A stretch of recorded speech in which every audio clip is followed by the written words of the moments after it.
امریکہ اور اسرائیل کی جارحیت کے خلاف ایران کے پاسداران انقلاب کی بھرپور کارروائیاں جاری ہیں۔ ایران نے جنگ کے 10ویں روز بڑی کامیابی سے دفاع کیا ہے۔ پاسداران انقلاب نے امریکہ کے 4 میزائل شکن دفاعی ریڈار تباہ کرنے کا دعویٰ کیا ہے۔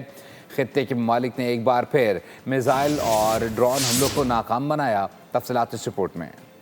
ایران پر امریکی اور اسرائیلی جارحیت کا 10واں روز، ایران نے امریکہ کے خلاف بڑی کامیابی کا دعویٰ کر دیا۔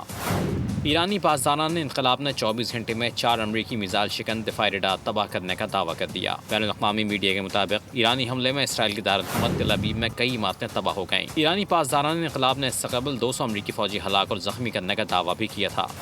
دوسری طرف سعودی عرب کی وزارت دفاع کے مطابق سعودی دفاع نے شیبہ فیلڈ پر ڈرون حملے ناکام بنا دیے۔ رب الخلالی کے کنویں کی جانب جانے والے 4 ڈرون تباہ کر دیے۔ متحدہ عرب امارات کی وزارت دفاع کے مطابق ایران سے آنے والے ڈرون اور میزائلوں کو ناکام بنایا جا رہا ہے۔ UAE کی فضاؤں میں دھماکے اور دفاعی نظام کی کامیابی کے ترانے ہیں۔ قطر کی وزارت دفاع کا کہنا ہے کہ قطر نے خلیجی ریاست کو نشانہ بنانے والے میزائل کو ناکام بنا دیا، جبکہ وزارت داخلہ نے رہائشیوں کو خطے کے دوران گھروں میں رہنے کی ہدایت کی۔ ادھر عراقی فوج نے بغداد کے اوپر ڈرون مار گرایا۔ ڈرون کے گرنے سے گھروں میں آگ لگ گئی۔ واقعے میں ایک خاتون زخمی ہوئی۔ بحرین کی وزارت صحت کے مطابق ایرانی ڈرون حملے میں 32 افراد زخمی ہوئے۔ خبر ایجنسی کے مطابق ایرانی ڈرون نے 17 علاقوں کو نشانہ بنایا۔ منامہ کے جنوب میں ڈرون حملے سے متعدد افراد زخمی ہوئے۔ سبسکرائب کریں اور بیل دبائیں تاکہ کوئی خبر رہ نہ جائے۔